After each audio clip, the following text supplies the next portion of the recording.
ఎందుకని ఈ పర్యటన ఇంత కీలకమైంది? రెండు దేశాల మధ్య ఏ ఒప్పందాలు కుదిరాయి?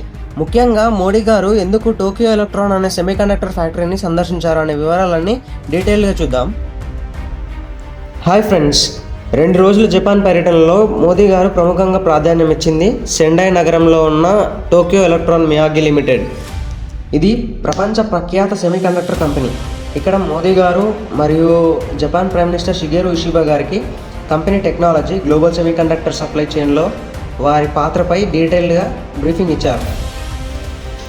నరేంద్ర మోదీ గారు అక్కడికి వెళ్ళడానికి అసలు కారణం ఏంటంటే, ప్రపంచంలో సెమీకండక్టర్ డిమాండ్ చాలా పెరిగింది. ఇండియా తన సెమీకండక్టర్స్ ఈకోసిస్టమ్ను స్ట్రెంథన్ చేసుకోవాలని చూస్తుంది. మరోవైపు జపాన్ వద్ద ఉన్న హైటెక్ తయారీ నైపుణ్యం, అనుభవం, ఈ రెండు కలిస్తే 2 దేశాలు కలిసి రాబోయే భవిష్యత్తును నియంత్రించగలుగుతాయి. ఇండియా జపాన్ రిలేషన్స్ 10,000 ఏళ్ల నాటి సాంస్కృతిక, ఆధ్యాత్మిక అనుబంధంతో ప్రారంభమయ్యాయి.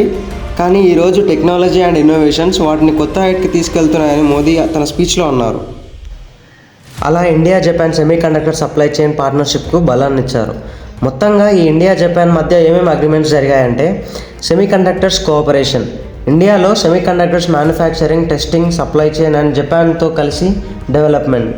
State prefecture partnership initiative, India, state, Japan prefectures మధ్య డైరెక్ట్ టైల్స్, అంటే ఇక్కడ కేవలం ప్రభుత్వ స్థాయి ఆపరేషన్స్ కాకుండా రాష్ట్ర స్థాయి, ప్రిఫెక్చర్ స్థాయి సహకారం కూడా పెరుగుతుంది.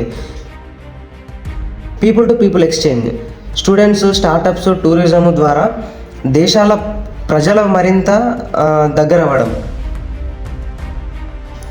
Resilient supply chains, global technology risk మధ్య 2 దేశాలు కలిసి భద్రతాయుతమైన ఫ్యూచర్ ప్రూఫ్ ఇండస్ట్రీని నిర్మించడం. ఇక్కడ మోడీ గారు ప్రత్యేకంగా ఒక విషయాన్ని హైలైట్ చేశారు. అది partnership must move from paper to people and from people to prosperity. దీని అర్థం ఏంటంటే, ఈ ఒప్పందాలు పేపర్లో ఆగిపోకూడదు, జనజీవితంలో నిజంగా మార్పు తీసుకురావాలని. అండ్ ఇక మనకు చాలామందికి వచ్చే డౌట్ ఏంటంటే, ఈ పర్యటన ఇప్పుడే ఎందుకు జరిగింది, ఇప్పుడు జరగడానికి కారణం ఏంటి?